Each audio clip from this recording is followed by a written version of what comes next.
In this world there are 9 races, and humans are at the very bottom because they are the weakest. This is Light. He was taken into a dungeon where he was beaten, shot with arrows, attacked, mocked, and betrayed by other races, then left in the abyss. But out of his anger and desire for revenge for what they did to him, he accidentally summoned a ultra-rare card level 9999 warrior. Before we start the story, we already have 11 subscribers, so please consider subscribing. Thank you. The story begins as our protagonist Light says goodbye to his family. His goal is to become a great adventurer so his family can all live comfortably. Light arrives in the big city where he's instantly discriminated against for simply being human. He goes to the guild to register as an adventurer and he's given the F rank because it's his first time. The clerk wonders if he has a gift, so Light excitedly explains that he does, and it's called Unlimited Gacha. The girl wants him to describe it since she has never heard of it before, but Light thinks that it would be easier to show her. Light pulls out his gacha, and after pressing it, it creates a card. Light is very proud as he explains that he can summon whatever is on the card, but this card was just a useless and pointless bent fork. Light assures her that this one was a dud, so he does it again, but it just makes even more useless junk items like a rotten apple and moldy bread. Light says that it's usually not this bad, but she doesn't care and gives him his F-rank card. Light is eager to go to his first job, so the clerk directs him to the bulletin board. Unfortunately, Light can't read, but in this world that's pretty common, as humans have a very low literacy rate. Luckily, the clerk helps him out and gives him a list of jobs. They're pretty low level, so they don't pay very well, but Light is a hard worker, and he's eager to get to work. Light then goes on to do several jobs throughout the day, and he's exhausted. He is also a bit disappointed because an entire day's worth of work only earned him enough money for one night at the inn. That isn't too much of a problem for our hero, however, as Light says that he will be good if he can just pull something edible from his gacha. Just then, some beast folk bump into him, and they blame Light for getting their clothes dirty. The thugs steal all his money, but say that they will use it to pay for the laundry bill. Light desperately tells them to give it back, as he won't be able to afford a night at the inn, but the beast folk don't care. One of them kicks Light while telling him to go sleep in a pigsty, and they leave. Not a single person around helps Light, and what's worse is that they even call him human trash. Just then, a girl helps him up, but Light sees that she's an elf, and he's startled. He apologizes desperately for touching her, but the girl assures Light that she won't hurt him. Light can't understand why an elf would be nice to a human like him, and the girl even hugs him. Onlookers are disgusted to see an elf even just touch a human, and Light is in utter shock. This elf girl got her knees dirty just to hug him, so he wonders if he's dreaming. The girl assures him that he's not, and the others in her group introduce themselves. They explain that they belong to the Concord of Tribes. It's the name of their party that represents all 9 races created by the goddess. The beast folk introduces himself as Garu, and the elf is Sasha. There is also Diablo the Demonkin, and Aboro the Only Folk. The dragon guy is a dragon newt, and his name is Drago. Then there's Nanal the dwarf, Sion the dark elf, and Santor the centaur. That makes 8 members, so the group reveals that all they need now is a human to complete the 9 races. Light is at a loss for words, so they explain that their goal as a group is a noble one. They want to put an end to racial discrimination and create a fair world for everyone. They explain that they want Light to join them, but Light can't believe what he's hearing. Their leader assures him that they're very serious about having him, so Light happily joins. A while later, Light finds himself being attacked by giant serpents, and he must be rescued by Drago. Another monster nearly sneaks up on him, but Sasha's there to strike it down. She warns Light to be more careful, and reminds him that they're in the largest and toughest dungeon in the world, called the Abyss. If anything hits him in here, he won't survive. Light apologizes, so Sasha explains that she's just worried about him, and she checks him to make sure he isn't injured. Light has been adventuring with the group for a while now, so the others tease Sasha for coddling him as always. They then embarrass her by saying that she can't help behaving that way around Light, because all her blood rushes to her cheeks when she is near him. Sasha tries to say that she just doesn't want their party's image ruined by losing a member, but the others aren't buying it. Light is feeling pretty useless right now, but Drago tells him not to worry. He says that he loves the tea that Light makes for them, so he's already doing enough. Light is relieved to hear this, and the group continues on their quest. They arrive at an area with only one exit, and Drago decides that this is the perfect spot. Light assumes that it's time for a break, so he happily tells everybody that he will get his famous tea ready for them all to drink. He says that it will only take a minute, but Drago rudely silences him and declares that Light is banished from the party. Light is speechless, so Drago repeats what he said. Light is still utterly confused, so Garl simply tells him that he's getting kicked out of the party. Everyone's demeanor has completely changed, as they're all rude, and Garl tells him that he's useless to them now. Even Sasha calls him a stupid kid and says that he always annoyed her. They even question if his ineptitude is due to a lack of brain cells or if it's just a characteristic of humans. They all show their true colors without holding back and reveal that they hate human garbage like him. Light desperately hopes that they're pranking him, but they assure him that they didn't go all the way down into the abyss just for a joke. Light points out that they were also nice to him before, but they reveal that it was all an act as they wanted him to join their party. That doesn't make sense at all, so Drago explains that this entire scheme was done because of Light's gift. This makes things even more confusing for Light because his unlimited gacha isn't special at all. Drago reveals that their superiors had been watching Light because of his strange gift, as they suspected that he could be something called a maestro. The only reason they invited him into the conclave of tribes was so they could keep a close eye on him. Light reminds them that his unlimited gacha is a worthless gift because it only lets him summon a bunch of junk, but that doesn't matter to them. They know his gift is trash, and his stats are even worse. That is why the superiors have determined that Light can't be the maestro, which means that he's just dead weight now. The others wish that the higher-ups would have made that decision earlier because they hated having to act like they liked them this entire time. Light doesn't know anything about these higher-ups or the maestro, but Draga says that he has heard enough. It won't matter anyway, as Draga declares that it's time to finish the job. Light has never been more horrified, as he realizes that he isn't just getting kicked from the party. Finishing the job means that they're going to end his life.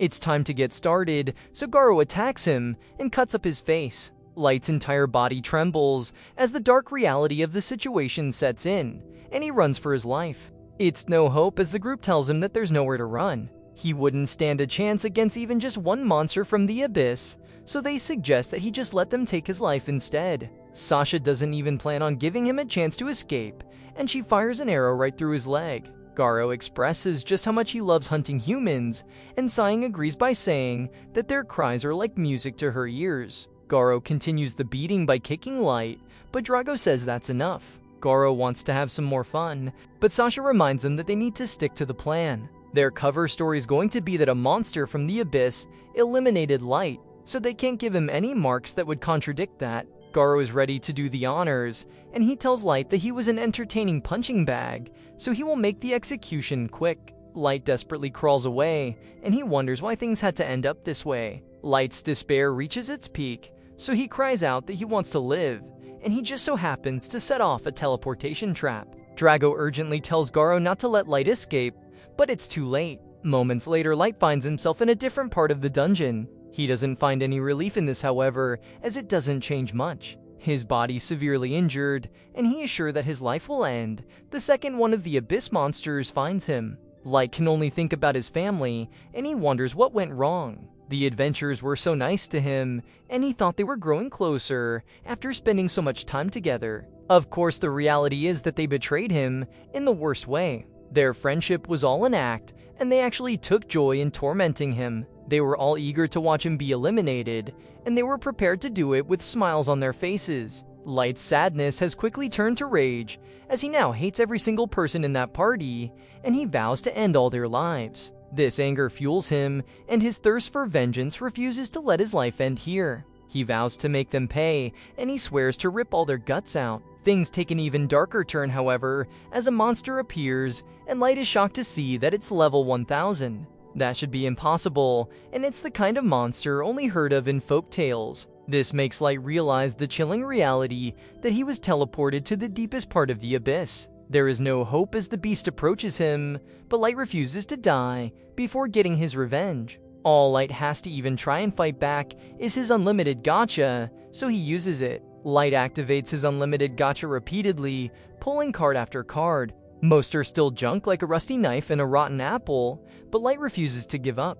He must eliminate those that betrayed him at all cost and return to the family he loves. Luckily, Light's efforts pay off, and his gacha glows with incredible intensity, like it never has before. The beast goes for an attack, but it's too late as Light's gacha has made a new card. A voice declares that it won't allow anything to hurt its master, and a girl emerges, completely destroying the level 1000 beast. This powerful girl clears away the mess she made, and surprisingly bows down to Light. She heals him, and instantly apologizes for it. She says that she couldn't bear seeing his handsome face and beautiful pearly skin scarred by such horrible wounds. Light is stunned to hear her talk this way about him, and even more surprised to realize that she healed all his wounds. The girl asked him to use his beautiful voice to speak his name, so Light introduces himself. The girl calls him Master Light and declares that she will living service to him. It's the maid's code of honor, and she pledges her absolute loyalty to him. Light would like to know who she is after that speech, so she introduces herself as Mei. She is called the Ever-Seeking Maid, and she's level 9999. What's most surprising though, is that she's a super ultra rare card that came from Light's unlimited gacha. This girl just wants to keep talking about her loyalty, as she says that she will remain bound to Light even beyond the grave. Light needs more answers though, so he tries to explain that his unlimited gacha is basically worthless, and there's no way someone as incredible as her could have come from it. Mei explains that she has an appraisal ability that she can use to check Light's limited gacha, but she's a humble servant and will only use it if she's given permission. Light lets her do it, and Mei is amazed by what she finds. She explains that Light's abilities are hidden under a heavy layer of something called conceal, and it's impossible for anyone who's not at her level to even see the details. Mei then reveals that Light's unlimited gacha is far from worthless. It can be rolled an infinite number of times, and the odds and rarities of the cards that it produces vary based on the surrounding mono density. The rarities starting from the top are extra, super ultra rare, triple S rare, double S rare, S rare, rare, normal, and error. Light is a bit confused about the mana part, so she explains that mana is something that flows everywhere throughout the world. However, its density is lowest up on the surface, meaning that the chances of a super ultra rare card like Mei appearing is close to zero. Down here in the dungeon, however, is a different story. They're in the deepest part of the dungeon right now, and there's tons of mana everywhere. This means that Light has much better odds of rolling a rare card while down here. Mai has no clue what happened before, so she admires Light's bravery for traveling all the way down to the bottom of the dungeon just to tap into the full potential of his unlimited gacha.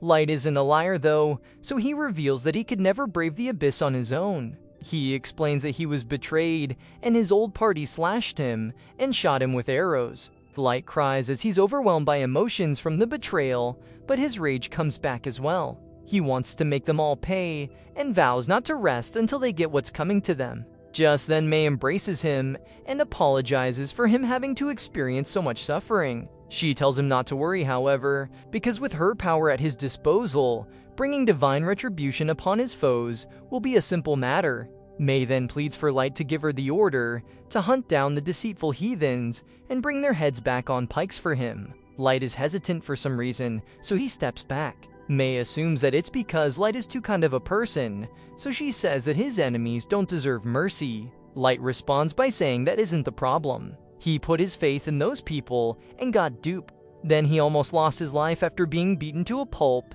and sent to the bottom of the abyss. The root cause of everything is his weakness, so Light has decided that he needs to get stronger. Light acknowledges that it might be impossible for a human like him, but he wants to get revenge with his own hands. Light wonders if Mei thinks he's being delusional, but she says that she would never think that about him. Instead, she declares that his wish is her wish, and if personal vengeance is what he wants, then it's her job to help him. Mei says that she believes in his potential more than anything, so Light thanks his loyal servant. With that settled, Light once again rules his unlimited gacha within the abyss, vowing to master his ability so that he can establish a kingdom that can pave his path to revenge.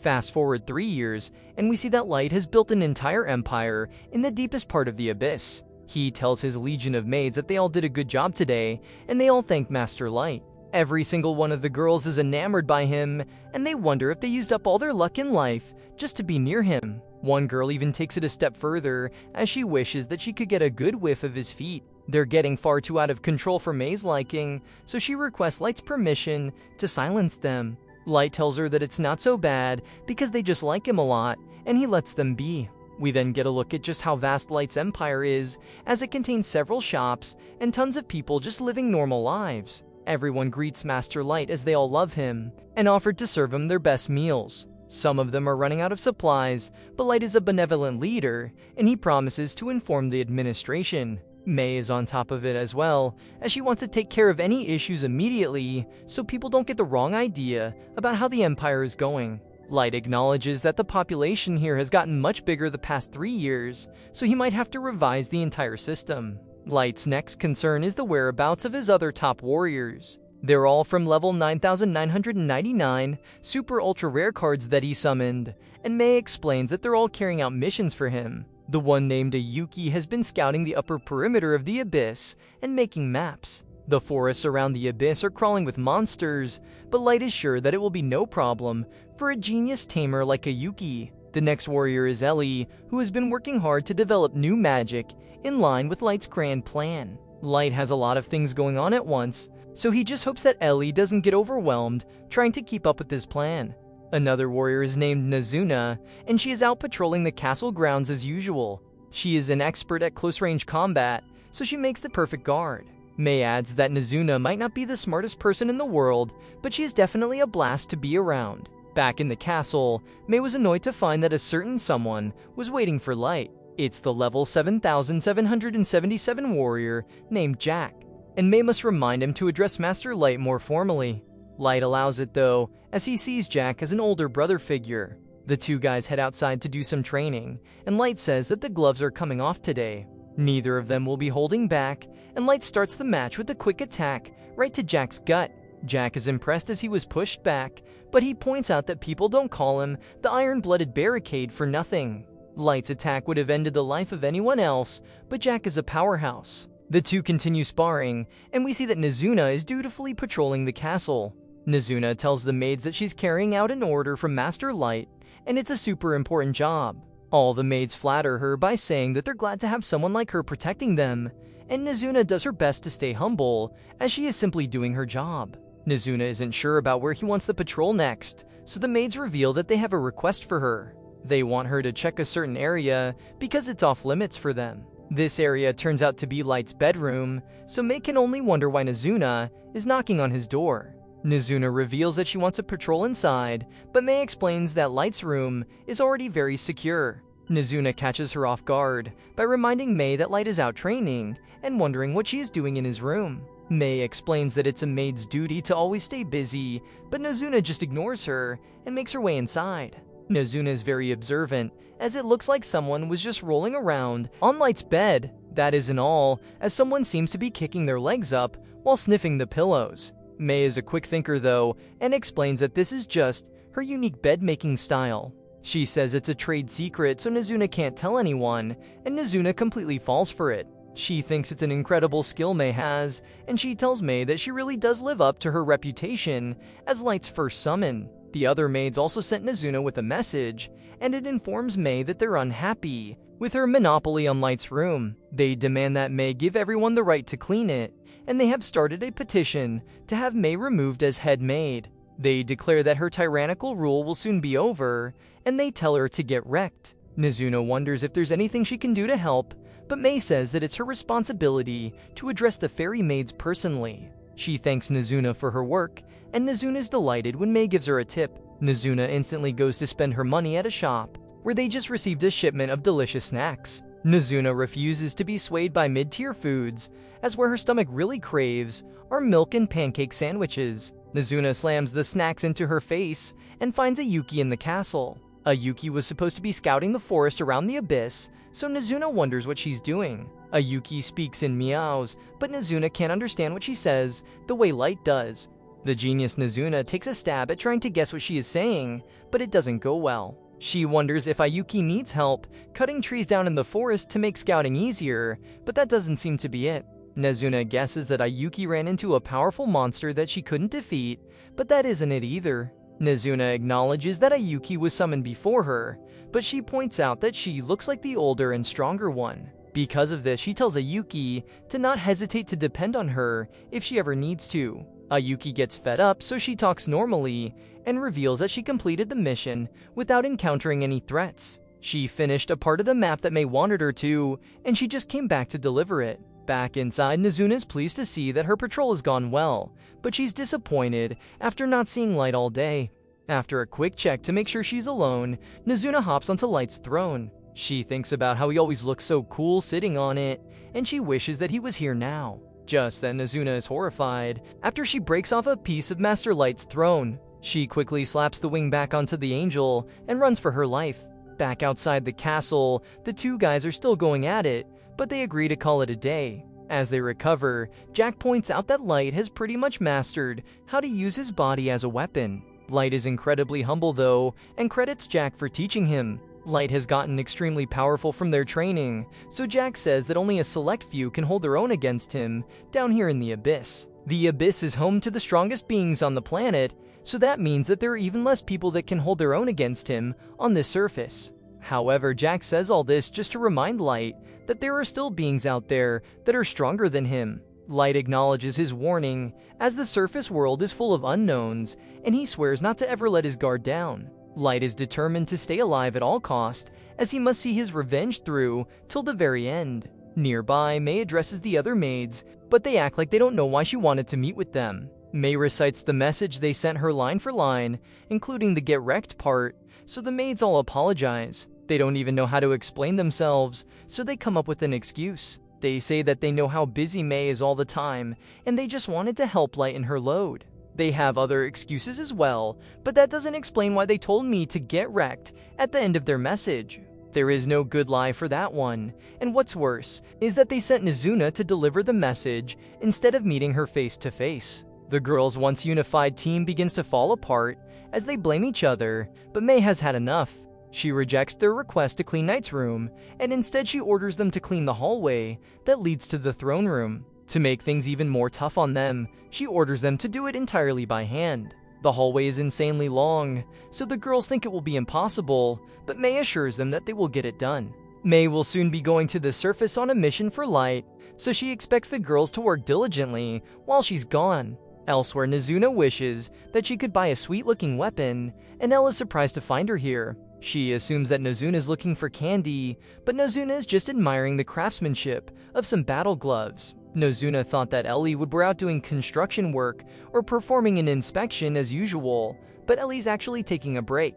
Everything is going so well that she had enough time on her hands to relax. Ellie thinks that Nazuna is a little slower in the head than usual, but Nazuna proves that she's not by reciting her times tables. Unfortunately, she's wrong right from the start, so Ellie mocks her, and they begin to argue. Ellie points out that Light has made her a fundamental part of his plans for revenge, unlike Nazuna and her tiny brain. Nazuna is quick to point out that her patrolling is very important, but Ellie says it's nothing compared to what she does. Ellie reveals that she just had tea with Light to discuss the progress of the plan, and she taunts Nazuna by saying that next time she will book a private room for them. Nazuna desperately wants to have tea with Light as well, but Ellie can't believe that that was a part of her story that Nazuna was jealous of. Nazuna doesn't know what else there could be, so Ellie points out that there is something else that makes the fire of jealousy burn even more. Nazuna completely misses what she's trying to say and just assumes that Ellie's talking about magic. She thinks that Ellie's concerned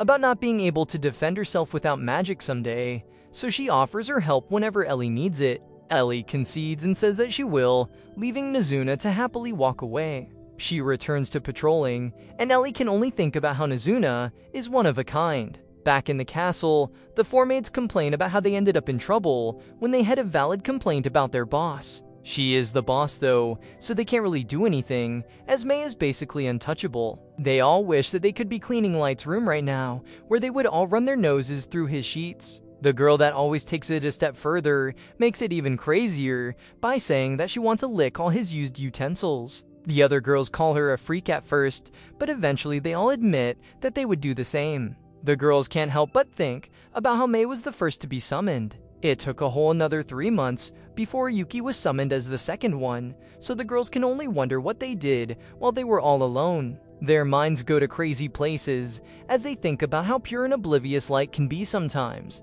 They were a young boy and girl, alone in a deadly dungeon, and they can't believe how lucky Mei was. They are overwhelmed with jealousy, and they wish that they could turn their anger into a curse that they can put on Mei.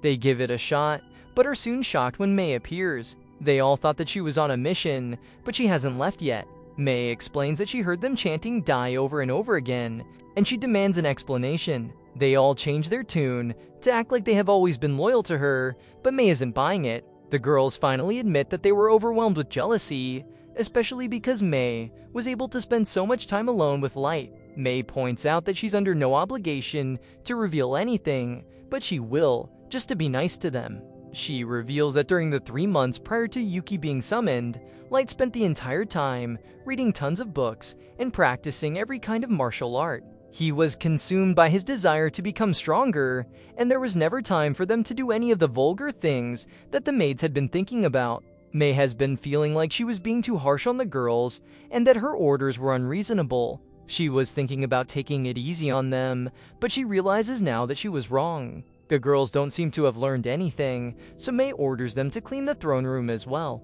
That will take forever, but Mei points out that they should have the time, since they were using so much of it to curse her. Mei gets very serious as she tells them to acknowledge her order, and the girls do. They get to work, but they don't think they'll finish anytime soon. Things then take a terrible turn, as the wing Nizuna broke earlier falls off. In Nizuna's room, she's relieved to have another successful day of protecting the peace under her belt. Of course, she's still disappointed after not seeing Light all day, and she wishes that he would give her the order that she wants the most. She wants him to send her to the surface, so she can destroy all the people that betrayed him. Nizuna calms down as she hopes that she can see Light the next day, and she falls asleep. The next morning, Light leaves the castle to find Ellie and Nizuna bickering as always. Nizuna is delighted to see that her wish from last night came true, as she gets to see Light again. Light can't help but treat Yuki like a cat, but the other girls quickly get jealous. Suddenly, a beast, just like the one Light first encountered in the abyss, appears. Light still trembles with fear whenever he sees one of these hellhounds because of that traumatic day, but things are different now. Light has his fearsome warriors by his side, and they're ready for battle at a moment's notice. Nizuna's ditzy demeanor has completely changed, as she is furious to see that a mere training mutt has dared to challenge Light while she is around. Ellie's just as angry, as she plans to teach this beast a lesson. Yuki is disgusted as well, as the hellhound's presence alone is upsetting Light, so she vows to eliminate their entire species. Their strength is on full display, as they tell the beast to prepare for the full might of their level 9,999 power. Light calmly stops them, however, and explains that he's okay now. The girls quickly obey his order and stand down. Light surprisingly apologizes to the monster for spooking it, and he thinks about how the girls would definitely wipe out all the hellhounds in the entire world if he gave the order. Just then, Light reveals what he came to talk to them about. He just got word from Mei that her mission was a success, and it's finally time for them to put their plan into motion. Their prey has taken the bait, and they're ready to move on to step 2. The girls don't like how Mei was able to go ahead of them, but they're all excited to be moving forward with the plan. Light leads them and declares that it's time to serve his first dish of revenge that has been 3 years in the making. In the City of Wolves, we see one of Light's targets. It's Goro, and he walks around the city while people cheer him on as a hero, completely unaware of the vengeance that's coming for him. The villagers all love Goro so much, and one of them even wants him to date his sister. They fawn over him non-stop, and Goro isn't humble about it. He soaks up all the attention, and he tells all the villagers to make way for a megastar. A human nearby digs through some trash, and Goro hates the sight of him. He calls the guy street trash while tossing him to the ground, and he spits on the guy's face. Garu discriminates against humans just like everyone else, and he tells the guy to make sure that he never sees him again. At a bar, Garu's fanboys even admire the way he drinks alcohol. To acknowledge their good behavior, Garu allows them to order whatever food and drinks they want. He says that it won't be a problem for him because he just recently made a ton of cash. Garu's men enjoy a feast, and they tell Goro that he's an idol to low-born types like themselves. Garu's story is incredibly inspiring to them, as he was able to go from slum orphan all the way up to soon-to-be pack leader. It hasn't been set in stone yet, but Goro's pretty much the number one of the wolf tribe, and the other beast folk can't believe that they get to sit next to him. They wish more than anything to be just like him, but Goro says it's not easy. If they want to be anywhere close to him, then they will have to learn some clever ways to use the instinctual perception that the beast folk are born with. The guys all point out that Garu's is a cut above all the rest, and even the dragon nudes bow down to his skills. Garu then gives them a bit of advice as he explains that much of his success is thanks to his nose and the power of smell. It's very important to be able to sort out the decent jobs from the terrible ones by their scent. He was simply able to hit the big-time job because he only ever accepted the real good ones. Garu's cronies have all watched him very closely, so they know all the jobs he has taken, and they wonder if everything he just said was true about the job he did 3 years ago. Garu remembers this as the Concord of Tribes job, but the fanboys point out that Garu can't give any details about it. All they know is that it was a covert operation that only Garu could pull off. Garu apologizes to his men as he confirms that the Federation demands secrecy when it comes to that job he did. One of the guys says sorry for asking so many questions, but Garu tells them all to just enjoy themselves. Deep down, Garu can't help but think about how the Conqueror of Tribes job was the easiest job he ever had. All he had to do was eliminate one pathetic human kid who was suspected of being a maestro. Thanks to that easy and pretty effortless job, Garu has become rich and famous. It has always bothered him that they were never able to find Light after he teleported, but Garu is certain that there is no way the Light could have survived anywhere in the abyss. There is something that bothers him though, and it has to do with the maestros. He doesn't really know who or what they are, but he does know that every country in the entire world is frantic to find them. Thinking about all this makes Garu shiver, so he realizes that trying to dig deeper into this subject would be risky. He decides to forget about it completely, as he doesn't want to ruin this perfect situation he has going on by poking the bear. Unfortunately for him, his time has come, as a mysterious girl walks across the bar.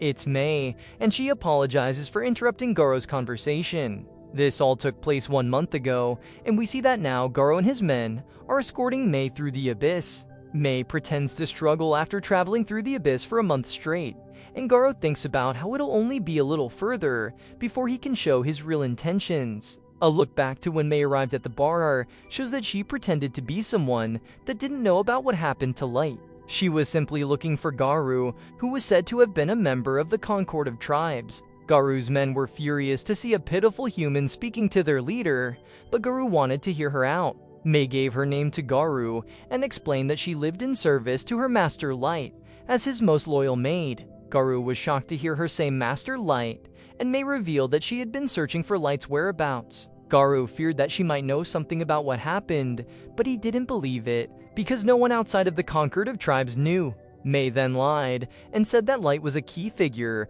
of noble descent. Garu couldn't believe this about Light because he just looked like some little twerp, and he accused May of trying to fool them. May kept up the act though, and simply told Garu that she couldn't give any specifics about Light's background. Garu, who started to doubt himself, but realized that the bigwigs behind the job would have dug up every possible detail about Light. They never mentioned anything about him being royalty, and neither did Light. There was a tiny chance though that May could be telling the truth, and if she was, then Garu thought that there could be a huge opportunity for him to make a ton of money. Garu said that he was finding it hard to believe, so May continued. She explained that she had been traveling all over the world in search of Light, and it was only recently that she learned about him joining the Concert of Tribes. Unfortunately, this also came with news that he had perished in the abyss. Garu still didn't understand what this had to do with him, so May finally revealed that she wanted Garu to escort her. May managed to tear up as she explained that she wanted to check the place where Light was last seen alive for herself. Garu of course told her that going to the abyss carried a lot of risk, but May was prepared to pay him for his assistance. May then showed them a case filled with bars of gold that shocked all of Garu's men. It was pure gold, so Garu actually started to believe that Light was from some noble family. However, her paying him this much just to escort her was a bit strange, and Garu couldn't shake the feeling that it could be a trap. Garu's overconfidence would get the better of him, however, as he determined that even if it was a trap, one single weakling of a human wouldn't pose much of a threat to him. If she ever tried anything, Garu was sure that he could make short work of her. Because of this, Garu decided to make the deal with May. Goro was always a showman though, and he didn't just stop there. He pretended to not even care for the money and said that his intentions were driven by something else. Goro lied through his teeth as he said that Light was one of his best friends, and even like a brother to him. Goro acted like the money meant nothing, and he said that he just owed it to Light to help Mei. He told Mei to rejoice as he was the future leader of the wolf pack, and he would gather a pack of his most elite men just to help her. He declared that it would be no easy task, but him and his noble group would escort her through the danger-infested dungeon known as the Abyss. Back to the present, Goro thinks about how he wants to make sure that Mei reaches her goal without a single scratch. However, once they get there, this monster plans to do unimaginable things to her, right on top of Light's gray. The evil courses through his veins as he thinks about it, and he can't wait to get to the spot. A while later, they arrive at the last place Light was seen. Garu lies as he says that a pack of monsters got to drop on them and cut Light up real bad.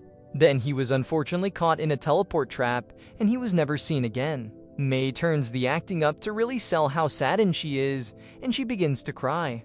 Garu isn't done with his lying either, as he says that the attack came as a surprise to them, and the party just couldn't react in time to save Light. He apologizes to the grieving Mei, but he also signals for his men to get ready. They cut off the only escape route, and Garu takes a moment to think about how stupid humans are. Garu pours it on even more, as he says that despite him being the tough guy that he is, in the end he fails to keep Light safe. Garu says that he shares the pain that she feels, but Mei's demeanor completely changes. She has stopped crying completely, and she very seriously says that her heart bleeds for Light. Not because of his supposed passing, but because he was brought to this dismal and grimy dungeon, only to get betrayed by vile scum. Her stern voice becomes angrier with each word, as she recounts how Light was beaten within an inch of his life.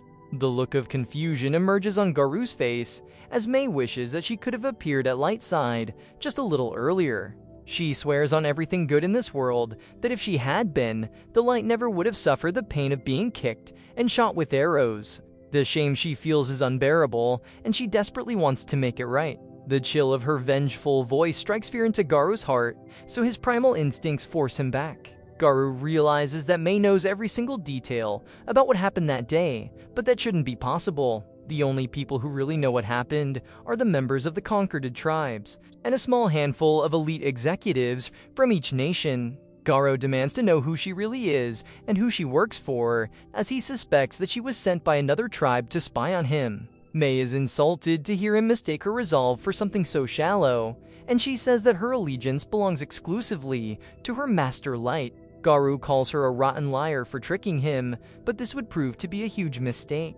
Mei stands with an intense hatred that can even be felt by Garu and all his men, and she declares that they can see who's truly rotten inside when Garu's guts are sprawled across the floor. Her terrifying gaze comes with an immense pressure that fills the entire room, and Garu begins to tremble. It takes everything Garu has to remain standing, and he can't even understand why he's so terrified of her. He thought that Mei was just a weak human, and someone they could just have their way with before disposing of her.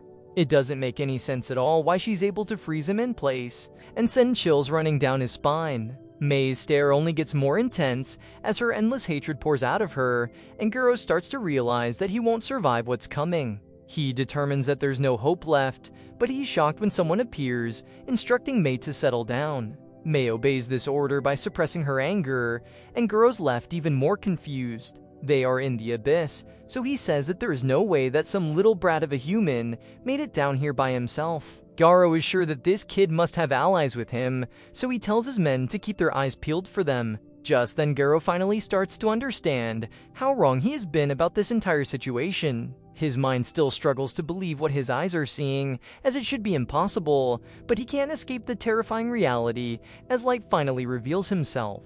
Garu never once thought that Light could still be alive, and Light very calmly greets his old teammate. With an unassuming smile on his face, Light casually explains that he's here to get payback, with 3 years worth of interest. Garu regains his composure and chuckles after really thinking about the situation. Light was just a puny level 15 human, and it's laughable to think that someone as weak as him could want payback against a level 150 boss like Garu.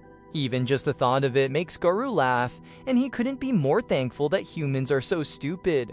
Goro continues to laugh away, but Light is not amused in the slightest. Goro admits to not knowing how Light survived, but declares that Light made a huge mistake by showing his face to him. This is because Goro is certain that when he really ends Light's life this time and brings his body back, he's guaranteed to become the king of the beast folk. Light is extremely disappointed by Goro's ignorance, as he wonders why Goro isn't curious to hear about how he survived or even what his connection is to me. Their normal reaction would be to demand some answers, so Goro admits that he can't really tell how strong Mei is. Goro's confidence is restored, however, as he says that it doesn't matter because two humans can never pose any kind of a threat to a pack of beast folk like him and his men. Goro himself is level 150, and each of his men are over level 130. Goro declares that Light and Mei don't stand a chance because they're ordinary humans, and Light's only power is a worthless gift that can only summon trash. After some thought, Goro has concluded that Light just got lucky 3 years ago and only survived because he was rescued by Mei. Light doesn't deny that last fact, as he's very appreciative of Mei helping him, but there's more to the story. Goro isn't interested in listening though, so he tells Light to prepare for his real demise, and he sends his men to attack him. They rush in to tear Light to shreds, but Mei removes their heads before they can even get near him. The guys have never seen anyone move so fast, and Mei sternly announces that anyone who dares threaten Light will pay by losing their heads. Mei immediately softens up when Light praises her for a job well done, and he instructs her to go watch the exit. Mei is as loyal as ever, as she swears upon the maid's code that she won't let anyone escape, and she rushes off. Goro's men begin to panic as they couldn't even see her attack, but Goro assures them that she just used some kind of cheap trick. It had to have been a sneak attack in his eyes, because there's no way that an inferior being like a human could beat them. Light is disappointed to hear that Goro still hasn't changed a tiny bit, even after all these years, as he still thinks that humans are inferior. Light wonders if he has considered that the beast folk could be the inferior ones, but Goro's just insulted. Humans are just feeble losers with tiny pools of mana, so Goro tells Light to feast his eyes on what real power looks like, and he displays his level. Light, of course, is not impressed, as he reminds everyone that levels typically achieved by each race differ greatly, and the discrimination that came from it is what gave rise to widespread disdain for humans. Goro is happy that the world is this way, and he declares that beast folk are just more capable than humans, which is why they're also higher up on the food chain. Light is quick to point out that 2 of Goro's more capable men are now headless because of a human, but Goro accuses Mei of using some kind of magic item to do it. Goro's tired of seeing Light be so confident, and he becomes infuriated by the way Light looks at him. Goro and all his men attack Light at the same time, but Light lands an attack on every single one of them before they can touch him. That one single attack from Light leaves Goro gasping for air, and Light wonders if the wolf is already done. His casual attitude only infuriates Goro more, and Goro calls Light human trash. He still thinks that Light is a loser, and he refuses to be looked down upon by someone weaker than him. Goro angrily creates some distance between them, and declares that he's going to wipe Light's confident look off his face while making him soil his pants. To do this, Goro pulls a small glowing orb from his pocket and uses it to summon a magic beast Fenrir.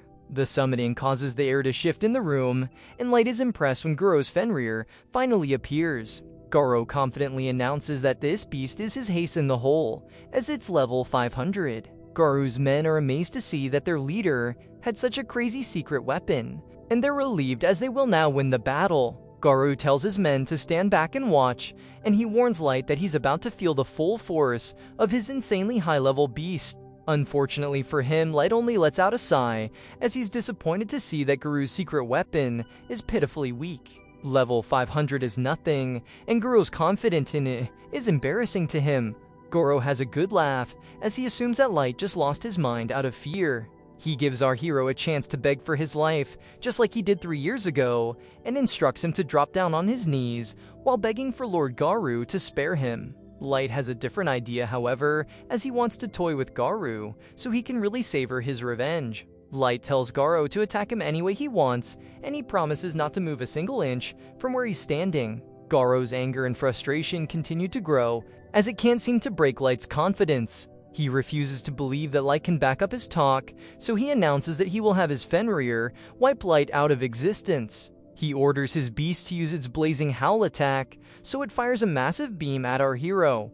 The attack causes major damage to the surrounding area, and Garou explains that the blazing howl attack is the entire monopole of a level 500 monster focused in one blast. He says that it's enough to turn a human into a pile of ashes, so he's absolutely horrified when he sees a Light is still standing without a scratch anywhere. Light stood in the exact same spot just like he said he would, so Goro can't comprehend what just happened. Light keeps his casual attitude as he mocks Goro for coming up with such a fancy name for an attack that did nothing but kick up a bunch of dust. Light says that he should feel silly, and Goro's mouth just widens even more, as what he just saw should have been impossible. Goro's men can't understand how he survived the attack either, and they wonder if Goro has any answers. Goro doesn't, because the only answer is that Light is somehow powerful enough to completely smother an attack from a level 500 monster. Light can tell that Goro has nothing else to offer in this fight, so he decides that it's his turn now.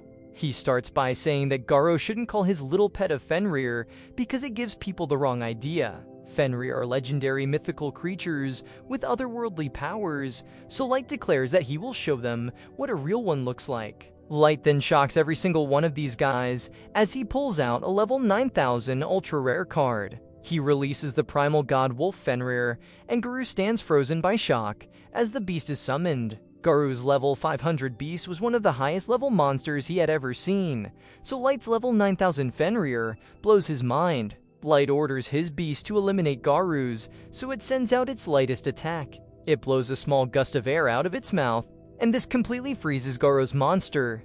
The attack also shatters it into pieces, so Garo and his men tremble as the dark reality of their situation has finally set in. The wrath of Light's revenge is closing in on them, and Garo can't believe that Light has a monster strong enough to wipe out his Fenrir in the blink of an eye. Light says that he's correct, but also assures the terrified Garou that he could have defeated the level 500 beast himself if he wanted to. It's now Light's turn to tell Garo to feast his eyes, as Light finally reveals his own level. He's level 9999, and Goro's body now trembles uncontrollably, as the unshakable confidence he once had turns to pure terror.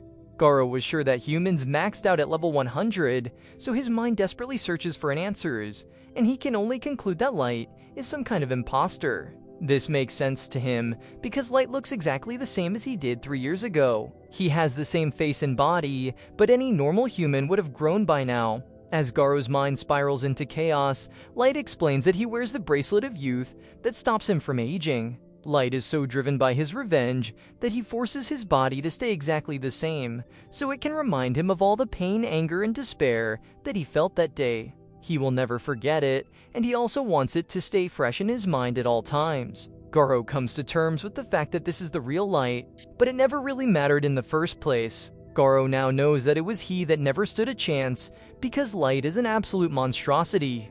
Garo has never faced his own mortality before, but realizing that his life is about to end is absolutely terrifying. There is nothing left for him to turn to now, so Garo completely breaks down and begs for forgiveness. He cries out that he had no choice but to follow orders from the Federation, and says that he never actually meant to hurt Light. Garo's cowardly nature finally reveals itself to everyone, as he says that even today wasn't his fault, because he was just going along with the scheme that his men came up with. Of course, his men point out that it was all his idea, so Garo just apologizes to Light for breaking his trust. He desperately searches for something to save his pitiful life, so he reminds Light of all the good times they had. Garo says that they were once friends, and he pleads for Light to spare him. The groveling Garo feels a bit of hope, as Light explains that there's actually some information that he wants from him.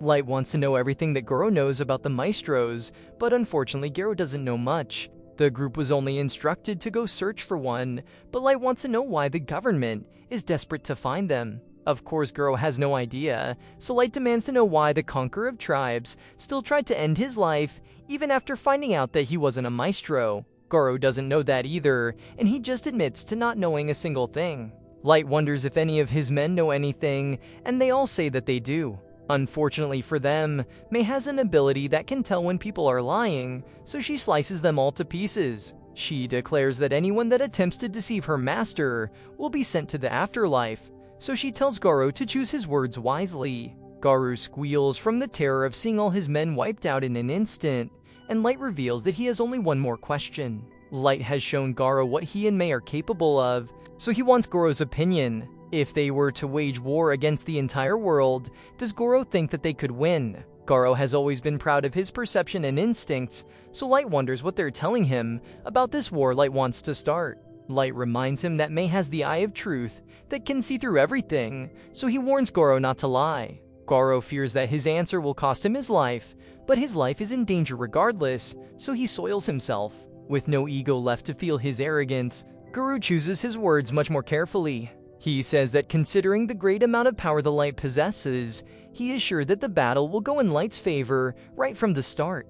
However, no matter how high Light's level is, he's still just one person. The various nations of the world have spent many years stockpiling weapons, armor, and special items. Their armies are vast, and their combined power is immeasurable. Garu says that once they'll rally against Light, even he will have a hard time winning. Light is surprisingly satisfied with this answer, as that was exactly what he assumed anyway. There is only so much a single person can do on the battlefield, so it only makes sense. Light reveals that he actually has one more question, but it can wait until after they teleport. Light then uses a teleport card to take them back to his castle. Garo has no clue where they are, but he is more shocked than he has ever been in his entire life when he sees what Light has in store. Light has brought him to his throne room, where a massive army stretches endlessly before him, awaiting Light's command. Light takes one single step, and the entire army kneels before their master. Garo is shocked by the sheer magnitude of Light's supremacy, as the weight of Light's true power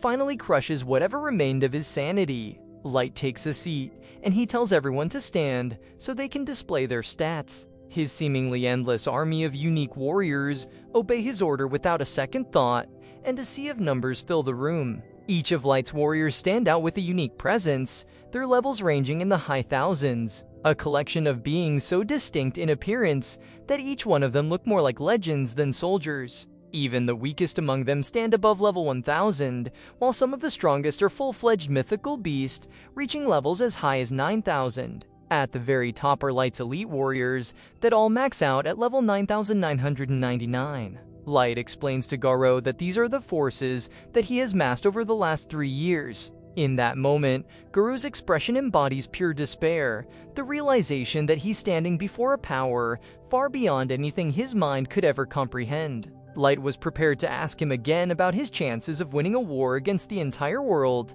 but Garo's face has already told him what he wanted to know. Light congratulates Garu, for he has earned the reward of languishing in pain and despair, far worse than anything he could imagine. Garu's fear has drained all the life out of his entire body, as he realizes that he and the others are to blame for giving birth to the god-forsaken monstrosity that is Light. Light could end the world at the drop of a hat, and everyone that's not on his side is doomed. Garo's mind has crumbled to pieces after witnessing what unfathomable power really looks like, and all he can do is call Light the Lord of Destruction. Garo can hardly speak at this point, as he struggles to force the words out of his mouth, and he just manages to ask Light if he's trying to become a god. Light admits to liking the sound of that, especially since it aligns with his goals. Someone is hiding the truth from him, and he doesn't know what their intentions are. If they're doing it for righteous reasons, then Light will take the path to being an altruist to God. However, if they're doing it for nefarious reasons,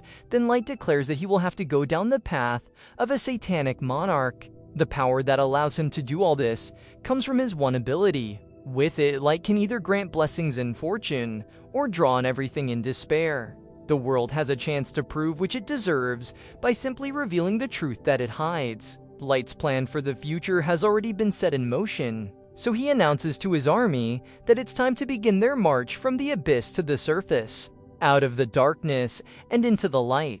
A while later, Light finally decides to return home to show his family how successful he has become. He is horrified, however, when he arrives to find that his home has been completely destroyed. Terror overruns his entire body as he realizes that his hometown was decimated by an unknown force during his years of being away. 6 months after this, Light is only able to find a tiny bit of relief because the bodies of his family have yet to be found. They might still be alive, and it's a last hope he can cling to. Light's warrior named Gold wants him to find a place to stay, so another warrior named Nemo must remind him to be nicer, since Light is grieving. The two begin to argue because Gold wants to stay at a hotel, but the ninja girl would stay with Light anywhere. Their dispute quickly turns into a juvenile argument about who's more loyal to Light, and who would endure the worst environment for their master. Light says that they can worry about lodging later, because for now they need to get information about the war they're about to start. Their goal now is to learn the military strength of each nation in the world. Light can't be sure, but he believes that the destruction of his hometown has something to do with the accusation of him being a maestro. Light is then filled with rage, as he can only wonder why maestros are such a big deal that it could lead to so much bloodshed.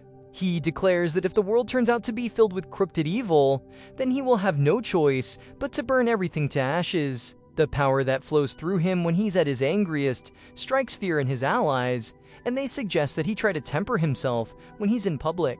Light plans to get more aggressive moving forward, so he puts a mask on to hide his identity.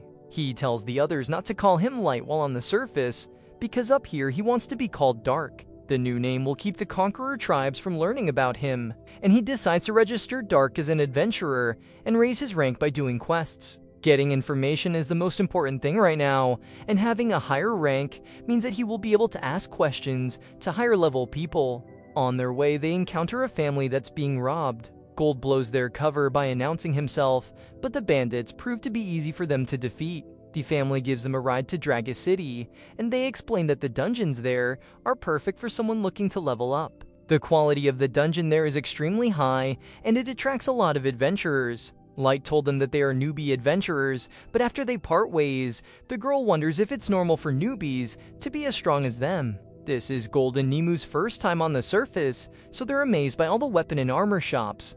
It's because it's a city for adventurers, and the Dwarf Kingdom specializes in blacksmithing. It is said that the majority of aspiring adventurers here are human, and that is proven true. As the guild is filled with humans, they seem to be terrified of other races, which makes it clear that humans are treated poorly here, just like everywhere else. A while later, Nemo is furious after her master Dark is given the rank F. Unfortunately, it's a rule for everyone to start that way, but Nemo refuses to accept that. She says that her master Dark is the most powerful human being in all of history, and declares that his rank should be SEX for Super Extra. The humble Light accepts that rank, however, and he registers successfully. The guy he saved earlier is named Colonel, and he turns out to be the owner of the inn. Light rents out the entire top floor for a month, and he asks that no one step foot inside while they stay there. Colonel refuses to accept payment after Light just saved his life, but Light insists. With that settled, Light uses some detection cards to make sure that there are no items that might spy on them in their rooms. Nemu has been wondering about something this entire time, so she points out that Light might get injured with this huge goal of his. He could very easily stay at his castle and just order his warriors to carry out his orders. Light becomes furious at the thought of him not carrying out his revenge with his own hands, and Nemu very quickly realizes her mistake. Light's overwhelming thirst for revenge causes the entire building to shake, and Nemu apologizes profusely. Gold admires how Light wants to handle this himself, and Light acknowledges that Nemu was just looking out for his safety. Light apologizes for letting his anger get the best of him, but Nemo shows her remorse by kissing his foot. Many leaders in this world force their followers to do this, but Light hates it. It's too embarrassing in his eyes, but Gold says that he's kind of into it.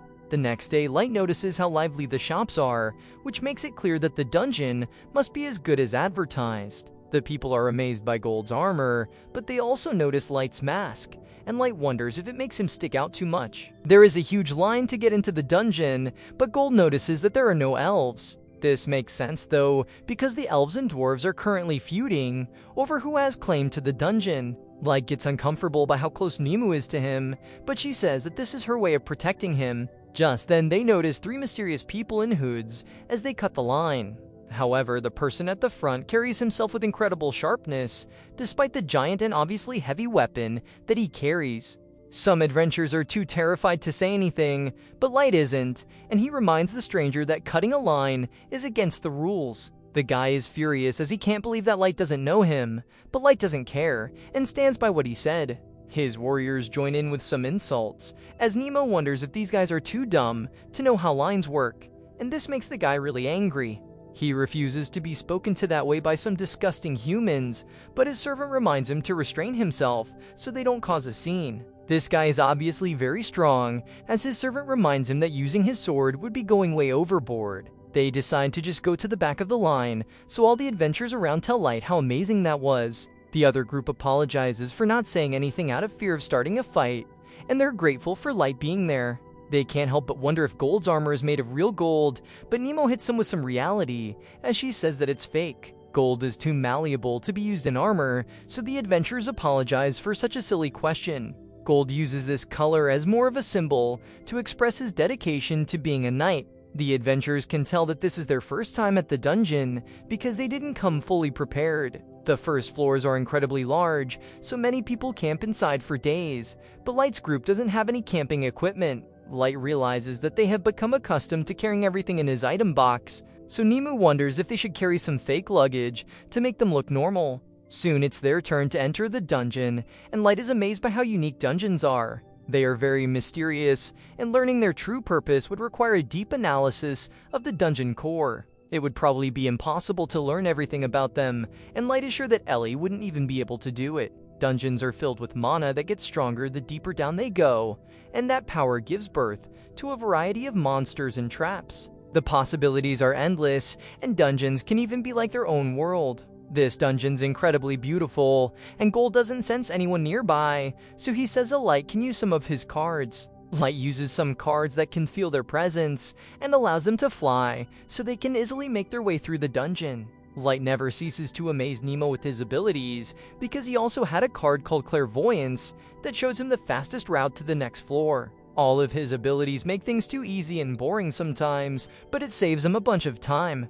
Meanwhile, the guy from earlier is still angry about being talked down to, and he unleashes his anger by using his giant sword to take out some orcs. He says that he's the youngest and most elite warrior among the Elven Kingdom's White Knights, and he calls himself a genius. His name is Kaido, and he declares that he's a legendary hero who single-handedly took the life of a maestro. His servant named Anak reminds him that their goal is to defeat the trolls in the lower floors, but this infuriates Kaido. He explains that these orcs insulted him by challenging him, and no one is allowed to do that because he's the literal descendant of a maestro. He blames his low level for people thinking they can challenge him, but Enoch doesn't think that level 15 Hinjin is low. He's well beyond the typical max level for elves, but Kaido's rage and ego don't let him accept this. Kaido declares that he will become stronger so he can bring punishment to those that disrespect him. Yanok feels the same way, as they had both been exiled. Yanok was cast out because of his banned research, but he promises to put that research to good use for Kaido. Deep down, Kaido knows that he can't trust Yanok, so he plans to dispose of him after he helps him level up. Elsewhere, Light and his group finish up eliminating some giant trolls. They only need to provide the guild proof that they made it onto the 3rd floor so he can rank up. So they collect some gems from the beasts and call it a day. On their way back, they notice that the group from earlier is in battle. These guys work together to take out some goblins, and they're surprised when Light's group appears out of nowhere. Light actually saved them from being attacked by a dangerous snake, and he reminds them that while they did a good job in battle, they can never let their guard down. They all show their appreciation, but our heroes become very serious as they realize that something is coming. Some terrifying wolves appear out of the woods, but they shouldn't be in this area. Monsters this strong should only be deep in the forest, so the group of kids think they should run. Light explains that the wolves are not the real problem, and the group is stunned when the wolves run right past them. The kids are terrified as the real danger rapidly approaches, and it turns out to be a giant mantis monster. The kids are horrified because this monster was said to have been exterminated 10 years ago. Their leader tells Light that they just need help throwing it off balance so they can run away, but Light has a different idea. He points out that they just want to run away anyway, so Light asks their group of his team could just hunt the beast themselves. Light's warriors don't fear this monster at all, and they simply measure it up. It seems to be around level 500, and they determine that it won't even be a challenge. The kids are sure that fighting this thing will be just like throwing their lives away, but Light assures them that they will be fine. Nemu declares that it's time to squash the bug, but Gold is the first to take action. He launches a barrage of attacks, but he's disappointed when the mantis is able to take it all without even receiving a scratch. Light wants to test it next, so he uses a fire arrow card, but the monster just fires it back at them. The young group is terrified as they fear that their lives will come to an end, so their leader instructs their mage to back up Light's team. She seems horrified at first, but it turns out that she's actually just in awe of Light. He was able to cast a combat class spell with no incantation, and she can't understand why the others aren't freaking out after seeing that. The leader says that there's no time to be impressed because they have to help Light's team, but Gold just laughs at this. He tells the youngsters to just watch and learn because he's going to show them how a knight wields their weapon on the battlefield. Gold is sure that they think just like everyone else does. Typically, a shield is used for defense and a sword is used for offense. Gold, however, says that this is not always the case. He declares that all it takes is a well-timed counter to turn a shield into a mighty weapon, and he uses his shield to shatter the monster's powerful claw. His next lesson is to use a sword when you have the enemy on the ropes. His next attack cuts the monster's leg off, and Gold explains that battles are all about creativity and skill. The kids realize that this guy wasn't just all talk, and Light announces that it's his turn. He uses his fire arrow once more, but this time he alters its path so the mantis can't block it. Light does this with even more arrows, and he rains down fire upon the beast. The mage girl is absolutely losing her mind after seeing this, because Light is somehow able to control 30 arrows at one time. The arrows still remain in its body, so Light assembles them to break off the beast's other arm. Light declares that it's time to end this battle, but the mantis runs for its pitiful life. Light credits it for being smart enough to do so, but it's too late. The monster picked a fight with the wrong people, so Light uses his firewall card to create a massive wall of fire. The beast has no way to escape, and the mage girl still can't believe her eyes, because Light is now casting tactical class spells with no incantation.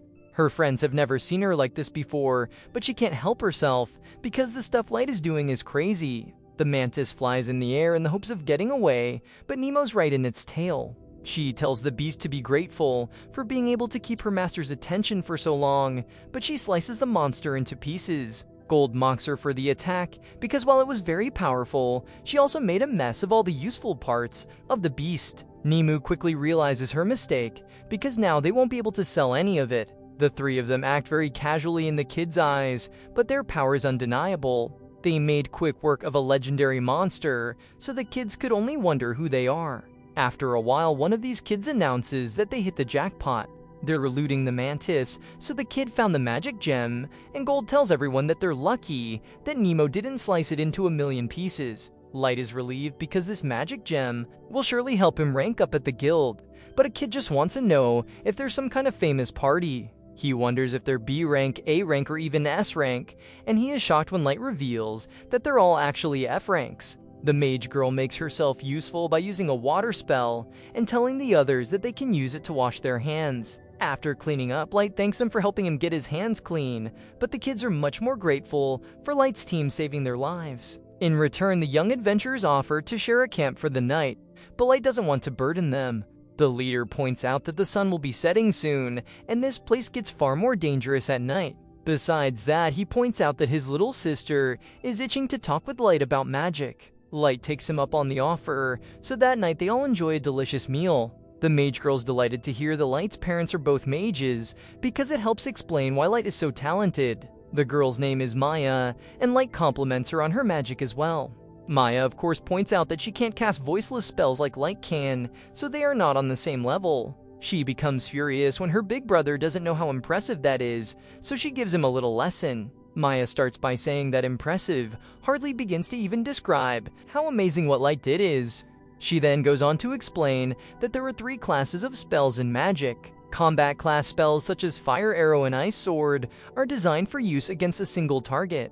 Tactical class spells such as Firewall are designed to affect a much wider area. The final one is strategical class spells, which are ones powerful enough to have a global impact, like tsunamis, earthquakes, and meteorites. This is different from the other categories because they take a whole group of magers compiling mana and reciting an incantation to pull off. For Dragonutes, Elves, Dark Elves, and Demon King, casting advanced spells is easy. It should be impossible for humans to do, but Light is somehow able to cast one without even saying an incantation. It's completely unheard of, and Maya can't emphasize enough just how legendary that is.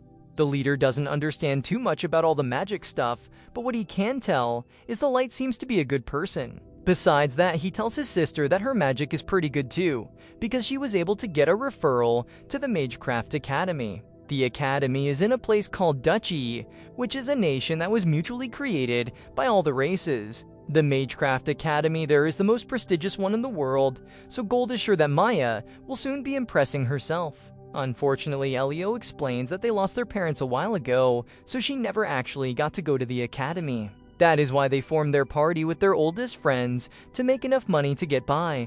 They have done well so far, so Elio's new goal is to make enough money adventuring to send Maya to the academy. Their friends also share this goal, and Maya couldn't be happier to have such good people around her. Their closeness reminds Light of his little sister, and Light assures them that they will achieve their goal. Elio wonders why Light is adventuring, but of course he can't tell them the whole truth. Our heroes tell them that Light's parents lost their lives in a house fire, and it also left Light with horrible burns on its face. This is why he wears a mask at all times, and why he's on a journey to find a potion that can heal him. As for his warriors, they say that they're repaying a debt that they owe to Light's parents. That's a pretty tragic story, but one of the kids just wants to know if Gold and Nemu are secretly dating. This is not the case, however, as Gold says that Nemu could never match his golden shine, and Nemu declares that her heart belongs to Light.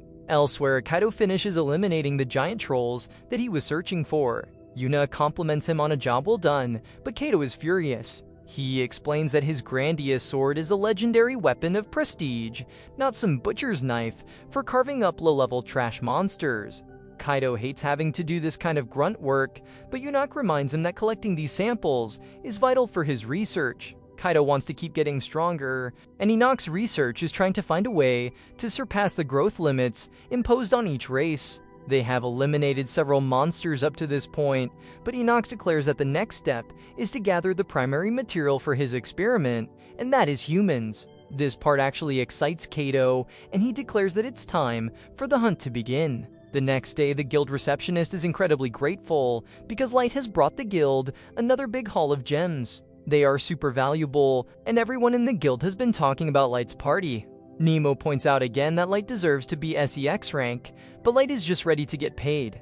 The receptionist wants to make sure that her most valuable adventurer is happy, so she offers to give them a meal while they wait. She even offers to make it a full-course meal, but Light is not interested. Afterwards, Light's warriors discuss how that receptionist has completely changed her attitude after realizing how valuable Light is. Nemo wants to teach everyone a lesson for doubting him, but Light reminds her that they're keeping the violence to a minimum, at least for now. As they walk, Light notices that everyone in town is talking about them, and they have even given his party the name Black Motley. Some guys want to ask Light some questions, but Nim was very protective of him. The guys introduce themselves as Sullivan and Gilbert, and they explain that they heard about the Mantis battle. They have also heard about them reaching floor 5 of the dungeon, but that part is unbelievable to Gilbert. He points out that they have been trying to get that far for years, so there's no way that this new F-rank party could have gotten there so fast. Nemu takes offense to them doubting Light, but Sullivan explains that they, and many other people, are actually rooting for them. Light doesn't really understand why, so Sullivan points out that someone has to prove that humans can compete with the other races. Even better, they hope that the Black Motley can even surpass the other races to really humble them. After they leave though, Light overhears a group of other races talking about how humans say the dumbest things. They believe that humans will never be able to surpass them, and they are certain that the battle against the Mantis was all a lie. The part they believe the least is that a human was able to cast a tactical class spell with no incantation. Gold is disappointed to see just how little respect they get from the other races, so he determines that they just have to show their power by getting results. Our heroes enter the dungeon again, and on their way back to the 5th floor, they run into the other group. Maya has a gift for Dark, and she explains that it's something her grandmother taught her to make before she passed away. Maya really wanted to do something special, so she reveals that it's an ointment for burns. It won't get rid of the scarring, but she hopes that it can at least help him with the pain a little. She fears that he might not want it, but he's actually just shocked by her kindness, and he accepts the gift. Elio reveals that she spent several days trying to think of the perfect gift, but this just embarrasses his little sister. Light has been thinking of something himself, and he just now decides that she deserves it. Light returns the favor, but Maya doesn't feel right accepting something so nice. Light insists, however, as he explains that her gift to him really touched his heart. Everyone compliments his great taste, and Maya promises to cherish it for the rest of her life. That night, however, Nemo wonders if it was really okay for Light to give Maya that gift. It turns out that it was no ordinary gift, because the bracelet Light gave her was actually a double super rare item. It's called the Wish Bracelet, and Nemo doesn't think that something so valuable should have been given away in exchange for some homemade ointment. Light casually says that he thought it was a good deal, and Gold agrees with him. That Wish Bracelet is an item that can make small miracles happen if one wishes strongly enough for it, and it's pretty much priceless. Gold can tell that Light picked it out especially for Maya, so he tells Light that it was very considerate of him. Neem was convinced, so Gold reminds her to be less materialistic. When they reach the 5th floor, Light is pleased to see that there's no one else here. Gold agrees that attention is the last thing they need right now, but Nemu points out that Gold is the one that loves attention. Light leaves them in charge of finding the Yetis they need to defeat, and he once again shows the infinite possibilities of his powers. He uses another card, and this one teleports him from the dungeon all the way back to his castle. His other warriors have been eagerly awaiting his return, so they all greet Master Light. Light explains the Operation Adventure is going well, and it has been a very nice change of pace. He's also in a great mood because he made some friends, and they demonstrated that there's still some good in this world. As for Operation Revenge, the girls explain that they're very close to setting everything up, and it will only require a little more time before everything is in place. Light compliments Ellie for having everything under control, and he determines that he probably didn't even need to come back. As for Mei, Light instructs her to continue managing everything in the abyss. Ayuki will keep scouting the ancient forest, and Izu is eager to hear what his orders are for her. Light thinks about how she's a bad fit when it comes to carefully laid out plans, so he just tells her to keep everyone safe while he's away. He says that they can never know when a super powerful bad guy will show up, so Nazuna promises to not let anyone get hurt. Ellie can't believe that Nazuna is really okay with such a simple order, but Nazuna points out that she can't do her real job until Ellie finishes up her prep work. Ellie assures her that she will get it done soon because Light deserves the best, and Light is pleased to hear this. His next target is Sasha, and he can't wait to enjoy the look on her face when he comes for revenge. Light just knows that she will be miserable, and that day can't come soon enough. Back in the dungeon, we see that Gilbert and Sullivan are on the 3rd floor. They discuss the Black Montley party because that group is still a big mystery. According to rumors, the guy in the black mask was able to cast a tactical class spell with no incantation when he defeated the Mantis. Gilbert refuses to believe that and says that even if it is true, then the mask guy has to either be a legendary knight or some reincarnated hero from the past. Sullivan really hopes that this is the case because the humans need a champion that can topple the society that is run by human-hating discriminators. Sullivan goes to take a leak, but when he returns he is horrified to see that his group was massacred. It was all Kaido's doing, and he explains how disgusted he is by these humans. Sullivan's horrified by the gruesome scene, but he reminds himself to keep his guard up because this guy's obviously dangerous. Something is off because Sullivan thinks about how they're in the wetlands right now. Water is everywhere, so his group should have noticed splashing sounds as the attacker approached. This obviously isn't what happened, however, because the bodies of his teammates don't show any signs of them putting up a fight. Sullivan thinks about how he's sure that this guy used some kind of spell, and would see that Kato is furious as always. He points out that even the lowliest of worms would react to their friends being stomped on, and he wants to see a reaction out of Sullivan. Sullivan just continues to think, however, as he determines that even just one elf will be too much for him to handle. His only goal right now is to escape somehow, so he can report this to the Adventurers Guild. Kaido just keeps disrespecting Gilbert's body as he wants to antagonize Sullivan, but Sullivan just apologizes to his old friend. He uses a smoke screen to get away, and he thinks about how most combat spells are completely worthless if the attacker can't see their opponent. Besides that, this entire floor is like Sullivan's backyard because he has been coming here for years. He wants to make sure that Kato gets punished for what he has done, but he's shocked when he gets attacked by something. He wonders if it was magic, but that should be impossible. It was impossible to see anything in the smoke, and Sullivan is sure that he was hit by something physical. Just then he sees that Kato was floating above it all, and Sullivan can't believe that he will lose because of such a cheap trick. Yanok arrives to knock him out, and he calls Sullivan a piece of trash for trying to run away. Yanat then expresses how disappointed he is because he told Kato that he needed living humans for his experiment. Kaito eliminated them all except for one, but Kato thinks that should be enough. Unfortunately, it's not, as Yanat points out that successful experiments are only built from repeated failures. Kaito agrees to be more careful from now on, but declares if any trash human does anything to upset him, then he won't hold back. Yanok, on the other hand, believes that humans actually have value, but only as lab animals for his experiments. He declares that they will make humans understand the roles vermin like them play in the grand scheme of this world.